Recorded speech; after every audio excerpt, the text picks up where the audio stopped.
Hey, buddy. Buddy! We are here with the savior of misbehavior, Corey Graves. You have been busy this past year plus, haven't you? I wouldn't want it any other way, and don't remind me of that because I feel like I just keep going and I'm not aware of how busy I am. My wife does her best to remind me that you are never home and you never sleep. But hey, it lends itself to having a great time. So. With how much you have to talk, I imagine it's a lot of tea and honey, right? You got to protect the voice. I've been given a lot of advice from people who talk professionally and sing. Michael Cole, the ring announcers, they all have different tricks. I'm more of a Jack Daniels guy. That's about all I do for my voice. I'm taking the old school route. With honey, though. Yeah, Jack Honey with the white label. I've got some of that too. I'm terrible at taking care of myself just as a whole. Like, I mean, I work out, so I stay in shape. My wife still likes me. But fitness has never been my passion, which is great because I get to wear a suit on TV. Is that just the minimum to get your wife to still like you? That's it. Just working out? That's all. That's all marriage. That's the key. That's it. We figured it out. That's how it works out. So no, I don't actually have any tips or tricks. I just go all the time. Lots of coffee. And that's kind of what keeps me going. Do you prefer the workload? Do you like to be working all the time? Yes, I am a workaholic 100%. If I'm not doing something, I feel like I'm going crazy. In the off time that I do get, which is a day or two, usually I'm good for about 36 hours at home. I get to see my wife and my kids, and everyone has a great time.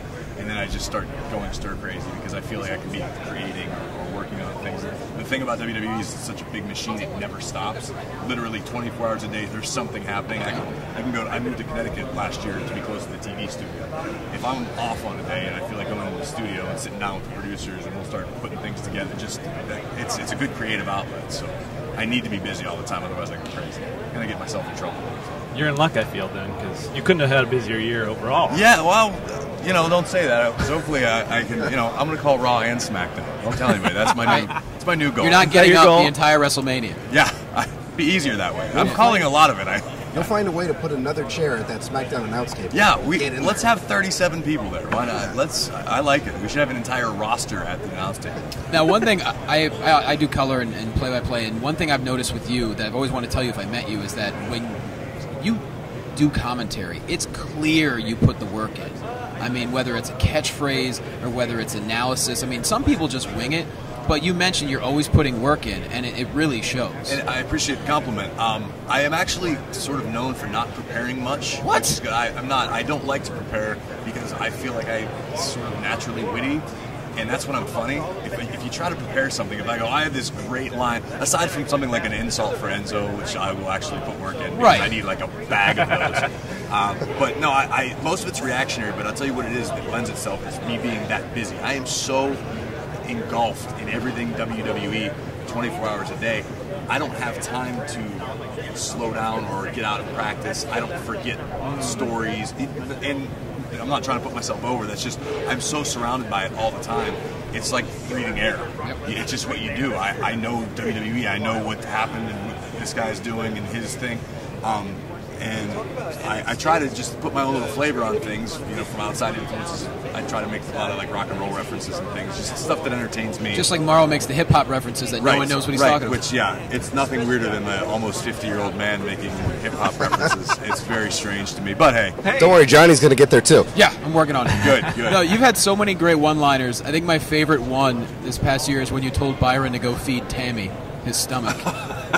That one still has me laughing. Let me say this in some sort of a public forum. Without Byron Saxton, I would not be nearly as entertaining. I love Byron to death as a human being. He is a legitimate, weird dude, but he's a great human being. But yeah, without Byron to be there, he walks into these. Sometimes I go, Byron, thank you for setting. And he's like, I didn't realize I was just telling the story. I'm like, well, just thank you for being you. But I love Byron. But it's that great chemistry of he's the foil. He's the one that says the happy, sappy thing, and then you just whack him over the head. It's a great time. I have, honest to God, I have more fun on Monday nights than anybody in the company, I swear.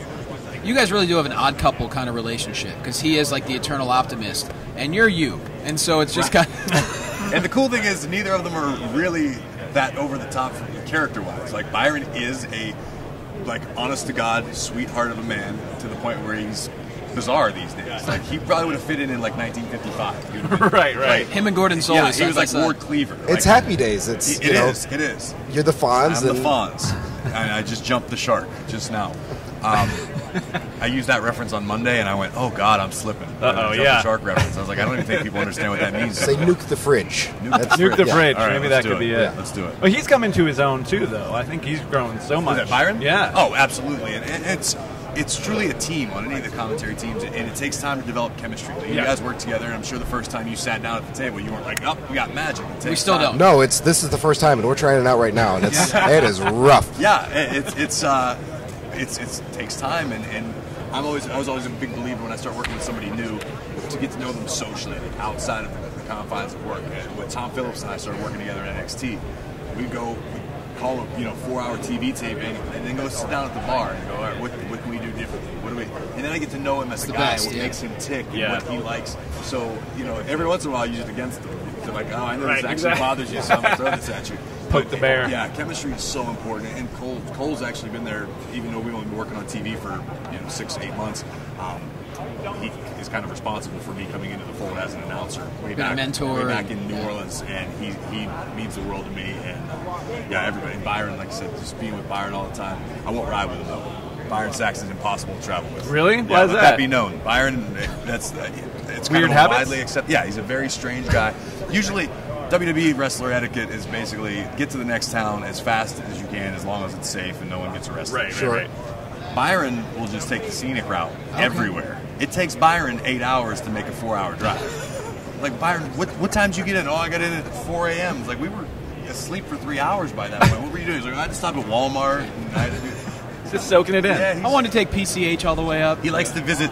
He goes to different towns, which I think is a good quality. You get to visit things in new cities and experience them.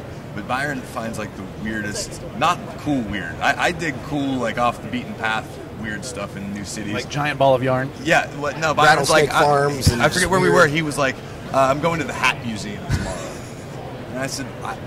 Okay. Cool. He goes to the Toy Story house every time we're within 6 hours of Cleveland. Like, Byron, what? I'm really tired today. I'm like, why are you so tired? And he goes, oh, I went to the Toy Story house. I'm like, Byron, we're in Pittsburgh. That's in Cleveland. That was unnecessary. Ridiculous. So you've done 2-man booth, 3-man booth. Yeah. If you had your choice, which one do you prefer? No disrespect to anybody, I would love to work with Tom Phillips for just the two of us. Really? Just because I feel like we had the best chemistry. The other, the Monday Night Raw team, I have great chemistry with Saxton. I have fun with those guys. But I think most of the credit is due to Cole just being one of the best of all time. Right?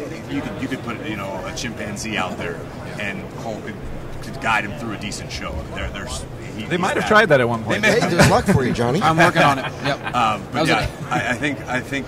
But and again, I have a great time with it. But Phillips and I. He's become one of my best friends outside of the ring, and we'd never really gotten on before we started working together. We'd met each other and we knew each other, but we never were pals. And now he's one of my closest friends, and I just have a great time. He understands where I'm going, and we kind of finish each other's thoughts, and it's kind of pretty cool. Do you miss NXT overall? Yeah, I absolutely do. I feel like I had such a big hand in it for a long time. It was such an integral part of who I am and where I am. It's weird now for me. It's so different. Yes. I can literally go to the Performance Center right now, and I don't know anybody.